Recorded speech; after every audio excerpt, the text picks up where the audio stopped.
Hello guys, welcome to my channel T something, and in this video tutorial I will gonna show you how to fix the installation fail. Installation ended permanently because of an error in Windows 11 as well as Windows 10. So how can fix this type of error? Let's get started. Before starting of the video, I humbly request you please subscribe my YouTube channel for more updates. So let's start.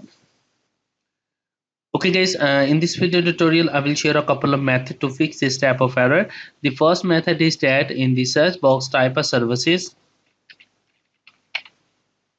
open services.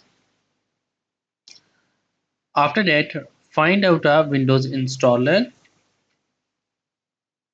Now here is a Windows installer. So open a Windows installer service and click on a start button and start the services. Click OK to continue and close the services. The second method is that in the search box type a CMD and open a command prompt, right click run as administrator. After opening that, type a command is msixe space ec space slash unreg and press enter. After that, type a command is msixe space slash reg server and press enter.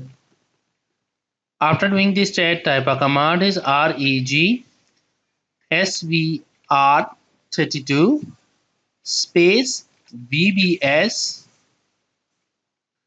script.dll and press enter. Click an OK button and type a exit and exit the command prompt. And after doing this stat, restart your computer, and I'm sure that after doing this stat, your problem is fixed. I hope this video is helpful for you. Thanks for watching and please subscribe my YouTube channel.